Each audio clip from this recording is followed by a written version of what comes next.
to the Power of One. Today, I have the pleasure of speaking with Dominique Curry, who is an NFL football player. He is amazing and he is doing amazing things in the city of Philadelphia. He coaches high school football so that way he can interact with, love on, mentor, and encourage our young African American men. Welcome to the show, Dominique. Thank you. Thank you for having me. You're welcome. So let's jump right in and have this conversation. So you're from Philly. What high school did you go to? And were you a good kid, Dominique? Oh, I was an amazing kid. From North Philadelphia. Grew up in the Hunting Park area in the Nicetown area. Attended George Washington High School, played basketball, football, ran track there. And then I ended up going to Cheney University, which is the first HBCU. I went there for 4 years, got my bachelor's degree in geographical information science, played football, basketball, and ran track there. And then I also had the opportunity to play 3 years in the NFL with the St. Louis Rams, the Detroit Lions, and the Carolina Panthers.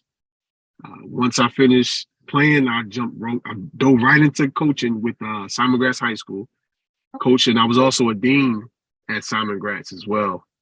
And then I've been coaching at E9, the E9 Eagles, 11U, 12U, 13U, 14U for the past, I'm going to say 5-6 years. Okay. I still currently coach there. I have sons that played for them. So I've been involved with the E9 youth organization. And I also coach at St. Joseph Prep High School, Okay. 17th and Girard. So, over the last few years, there has been a change in our beautiful city. And I'm not speaking about all young African-American men and all young African-American females, but there has been just an alarming rate of young people, school-age children, who are dying from gun violence. Have you lost any of your students that you coach to gun violence? Yes.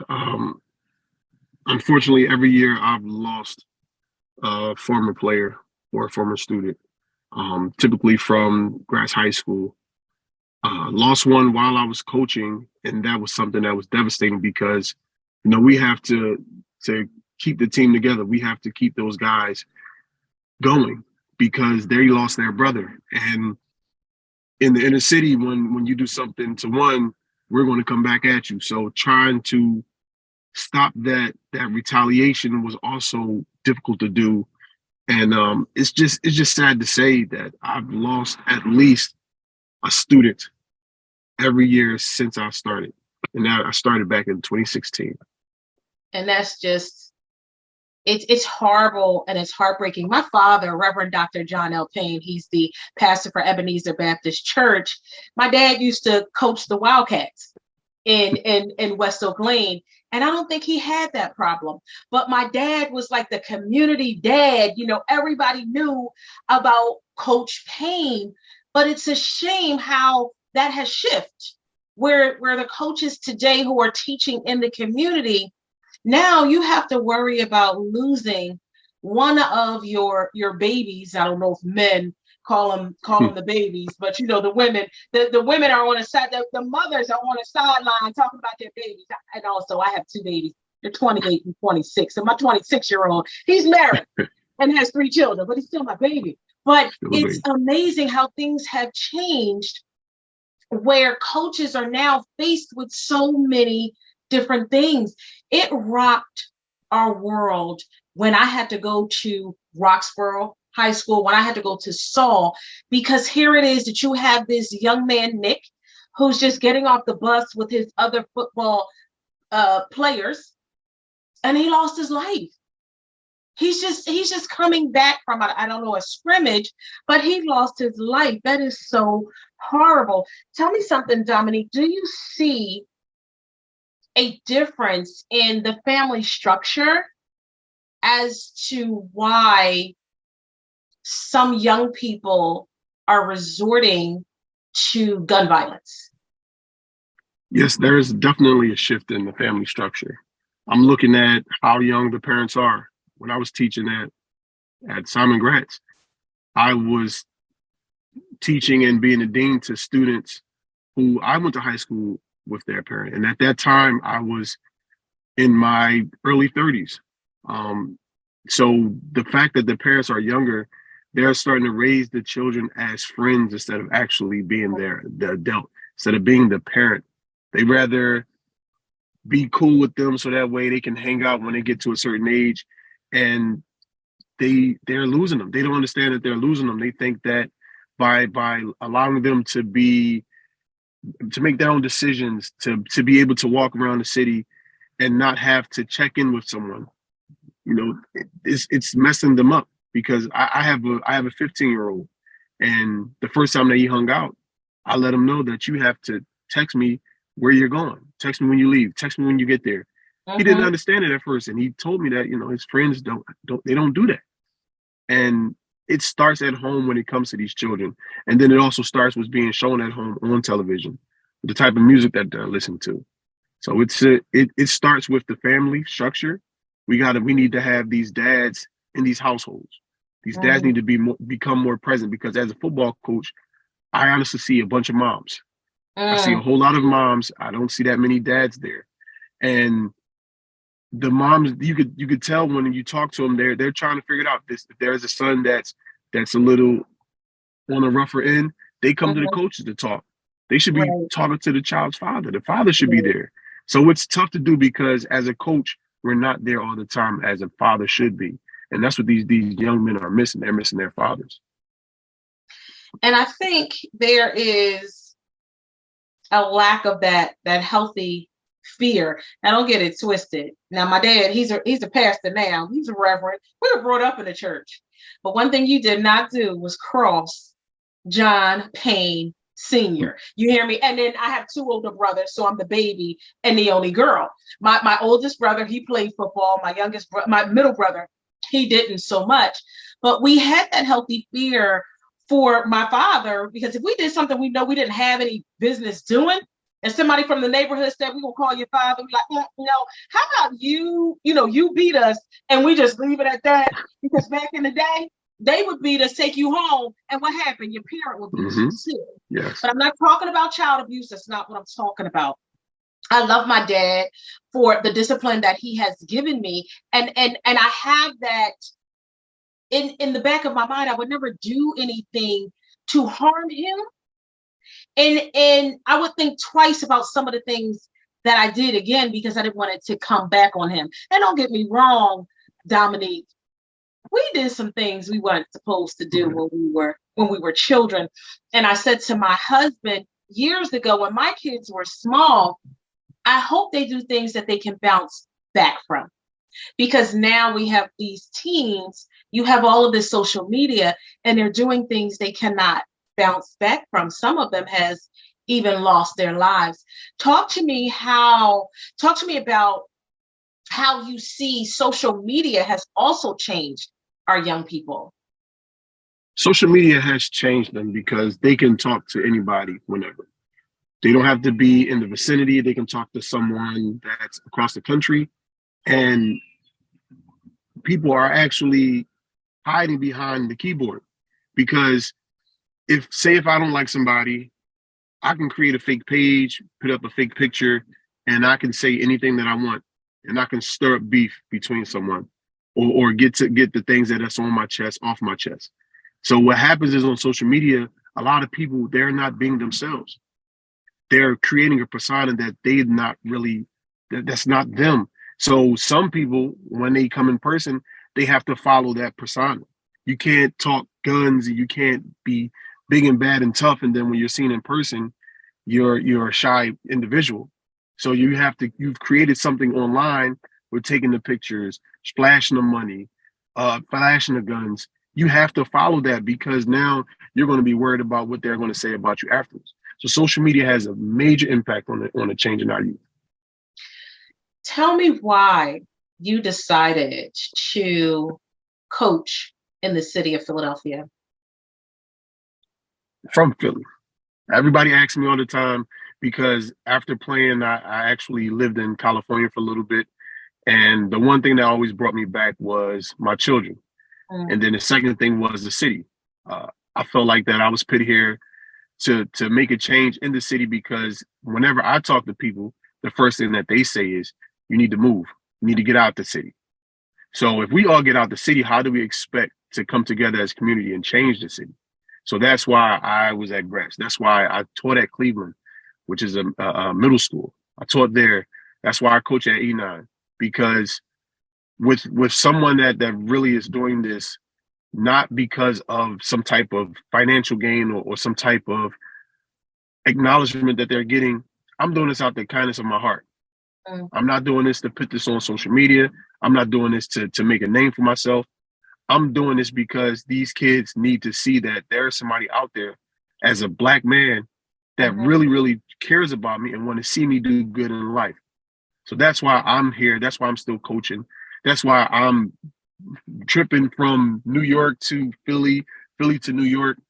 I'm still going to coach. I'm going to find ways. I already had a conversation with my job.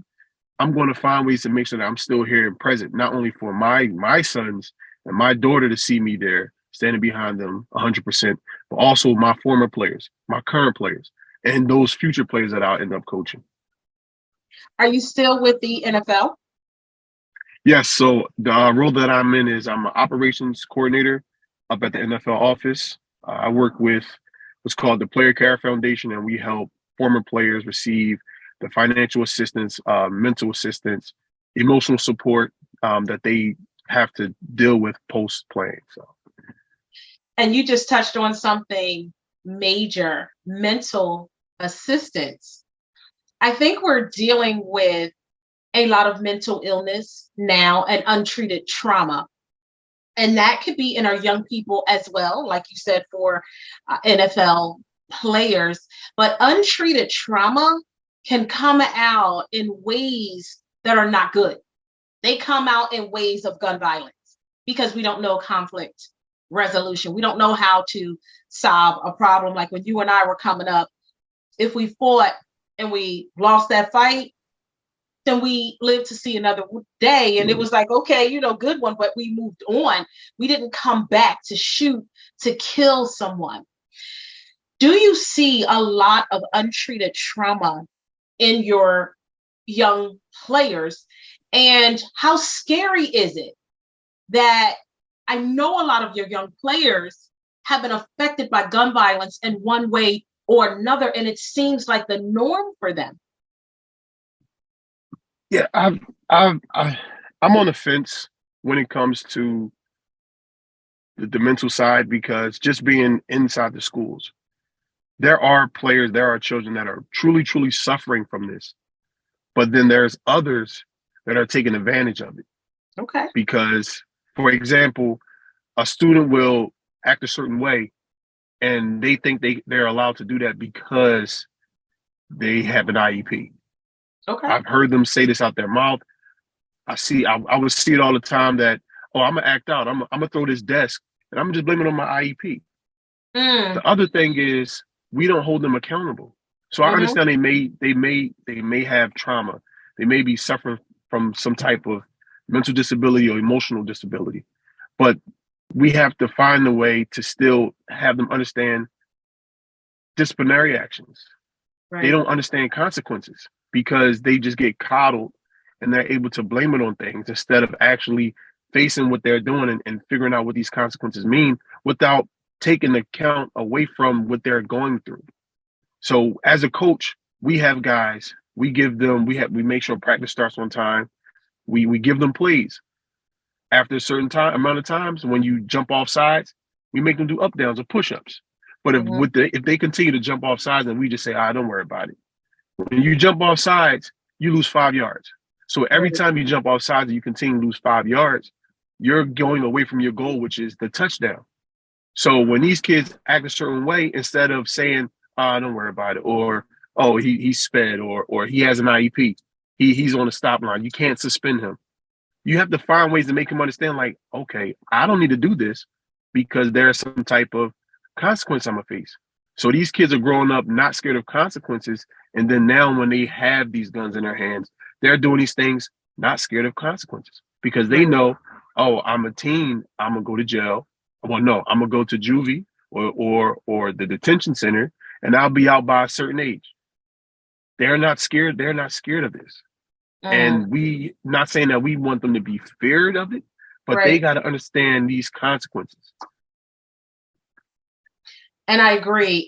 And I agree with that. So I'm going to talk about my youngest son for a minute, kind of on track and off track. But like you said, we have to explain to them. So my youngest baby, he has 3 wonderful babies, my grandchildren, and they could do no wrong, right? So my youngest son is like, Mom, if I would have did that, you would have popped me. No, we don't pop the grandbabies. Don't, this is another kind of thing. So, but my granddaughter, Kaylee, I love her. Oh my goodness, I love her. I love so I have Kaylee, Cameron, and Kaylani. But my Kaylee, she is 4 years old and she is very active and she gets into everything, but Kaylee needs that attention. And I think she lacks that from my son and his wife. I'll deal with this conversation later, but she's just that type of child. And if she does something, then my son is like, Kaylee, and I'm like, wait a minute, don't yell at her first. Explain why what she did was wrong. And then you give her a chance to correct it. But you just can't start out at 10. You know what I mean? Like if she's never done this thing before, you just can't start out at 10. You have to explain and then allow her to process what was just said. So do you find that people, us as adults, are not taking the time to explain to these children what is right, what is wrong? Because Dominique, there are times where you have children who are raised in a household, all they see is negativity. All they see is how to solve your problem is through violence. They may not know that that's wrong.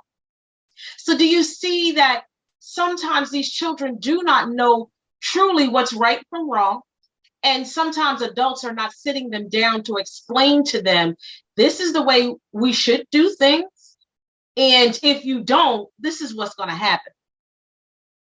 Yeah, we're not teaching them how to comprehend. I'll just say that. We're not teaching them how to comprehend. What I mean by that is we're not teaching them how to actually express their feelings.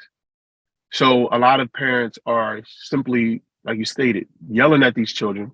I hear it all day at the football fields. The kid does something that the mom or dad don't want them to do. They're yelling at them with vulgar language.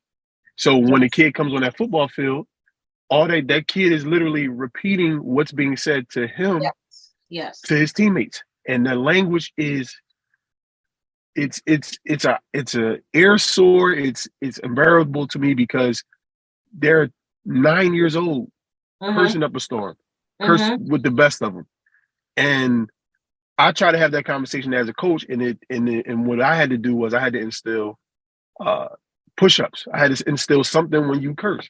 You curse, you do push-ups, you do up downs, you run to the end zone and back.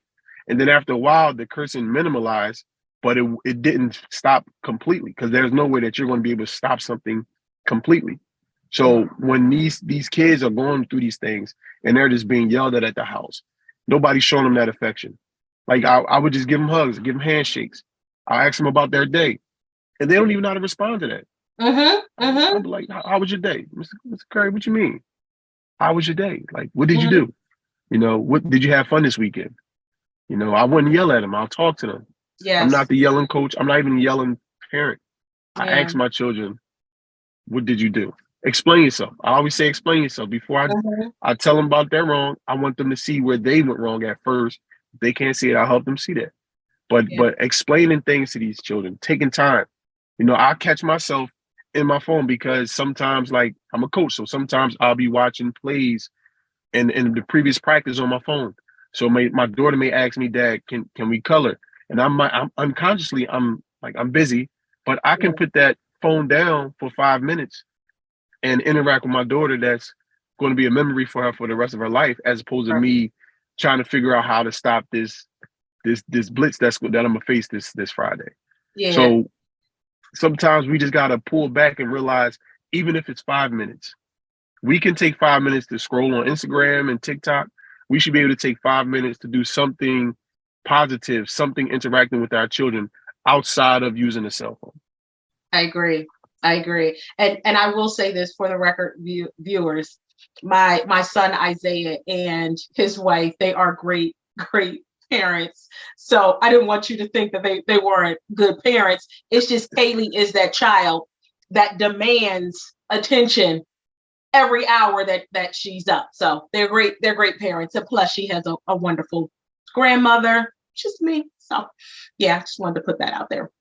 So when you are coaching your young people, what advice do you give them, like real life advice, for them to keep pressing forward to the next day? Because there are some of our young people, again, their home life may not be the best, and not saying that mom or dad are abusive or anything like that, but they may be faced with poverty, and we all have financial struggles, not all, but some of us have financial struggles. What word of advice do you give those young men that are faced with things that are beyond their parents' control, but they just need that word of advice to just press forward each day? One thing about football and sports is we really need a reason to play. Some people obviously play because they're just talented, but others play for a reason. And in our community, a lot of us play to get out of the hood. So I always ask my players, what's your why? Why are you playing football? Sometimes they don't know right then and there. It happens over time. Sometimes they will just say, well, it's because I'm good. But you got to understand that there's hundreds and thousands of you out there. Philly is not the only place in the world. So you must have a why you're doing this. Why are you waking up the next day? Why are you coming to practice? Outside of a why, um, the other way is, and when I was teaching, I had my students write a letter to themselves. It was actually after a time where I had lost a former player, Mm. and I saw where he went wrong at. He went wrong because he didn't really have the father figure, and his old heads were on the corners. So what he would do is just stand on the corner with them. So I made every one of my eighth grade students write a letter to themselves. And I said, talk to yourself in third person. I had to even explain what third person meant to them. But I Mm. had them talk to themselves in third person and talk about your life right now. I said, nobody will read it. And I had students in there crying. I had students coming up to me, giving me hugs. I've had students come up to me a year later and were just like, Mr. Curry, that was very helpful. Because a lot of times they don't look at their true actions because they're caught up in somebody's laughing. They're caught up in likes. They're Yeah. caught up in views. So they don't look at that. When they see that stuff, they see attention. And all our kids, majority of our children are attention seekers. So they're not going to pay attention to that. But when they will write that letter, they realize that this road that I'm leading down is not a good road. I have to make a change because if not, I'm going to be in there. So having them realize like life is precious. It's about what you do with your dash because everybody's going to have a dash. That's one thing that's guaranteed. So it's not about the year that it starts and ends. It's about what you do with your dash. And that's something that I would preach to them. And because they will always ask me, Mr. Curry, why do you teach? I'm like, I don't teach for the money. Yeah. Teachers don't get paid. I Right. teach because I care. I Mm. They would come up to me. Well, when I first started teaching, they would say they was mind boggled, like, Mr. Curry, why are you teaching? You're a football player. Mm-hmm. Like, why are you teaching? You don't need to teach. It's not about that. It's about showing y'all that there's other things outside of sports that us African American men can do, us African American women can do. It's beyond that. So when you don't have that representation that you see on a daily basis, you're going to follow the representation that you have, which is on the corners. I don't understand it, but they're on the corners at 7 in the morning, Yeah. 6 in the morning. So they see that on the way to school, they see that during lunch when they come out for recess, and then they see that on the way home. Then they see it all night. So that's what they think is the goal for them. And then when you have Right. them realize that this is not the goal, it's stuff beyond Philly. Players haven't been outside of Philadelphia. And when we go on trips, a lot of them are scared. A lot of them, I had a player that made it to an all-star game in Detroit, Michigan. Mm-hmm. He was so anxious. He was so excited. He wanted to play in this game. And then he realized that he was going up there by himself. So I literally got him a ticket. I flew him out to Detroit. I went to work. When I got off of work, I picked my sons up and I drove out to Detroit to let them know that you do have somebody that's in your corner. Mm. And on my way out there, the person that ran the All-Star game called me, was like, he's struggling. He's homesick. He wants to leave. Wow. Wow. And I'm like, what do you mean? I talked to him. I'm like, why would you want to leave, man? You about to have a game in front of Michigan, University of Michigan scouts, Eastern Mm-hmm. Michigan scouts, Notre Dame scouts. Why would you want to leave? And that way he was like, this is the first time I've been outside of the city. Wow. So they don't even see the horizon beyond Broad Street because they don't go there. If it's not a school trip, there's a lot of their families aren't taking them there. So all they see is a small mile block that they live around and whatever school they go to. So Mm. somehow we have to have them expand their horizons, Yes. see the paradise. You know, it makes them look at life differently. And I realized that because Imhotep Charter just went down to Ghana to Mm-hmm. help with their filtration. Yeah. And talking to a few of those players, their life has changed. That the way they look at what's going on in Philly has changed because of they see how these kids are living. Yeah. When they gave them pencils, they were fighting over pencils. They Wow. have no clean running water. Mm. So when they're able to see outside of what we're seeing, when we show them, it's going to change their lives. And that's what I do. I want them to see that representation of a Black man that's not only an athlete. I have 2 degrees. I'm going to get my doctorate degree. They Okay. don't see that on a daily basis. Right. And Right. I will be the first person on my mom's side. I'm the first person on the block that graduated college.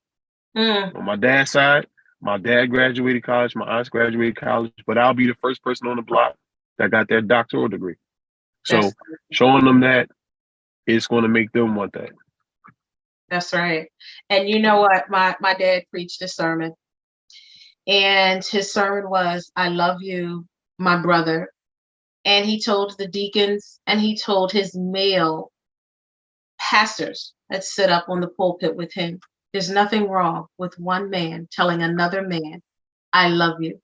And he said that, "I love you," and he hugged and kissed them. So for all of those players who are under Coach Dominique, understand that he loves you and he truly cares for you. Thank you so much, Dominique, for joining me today. You're welcome. Anytime. Anytime. Thank you so much for joining me today. It is extremely important to see how you can make a difference in the lives of so many young people today. We are losing so many African American young men and African American young women to gun violence in our beautiful, beautiful city. Please do what's necessary to mentor, to guide, and to give good advice to all of the young people you come in contact with. Peace and love.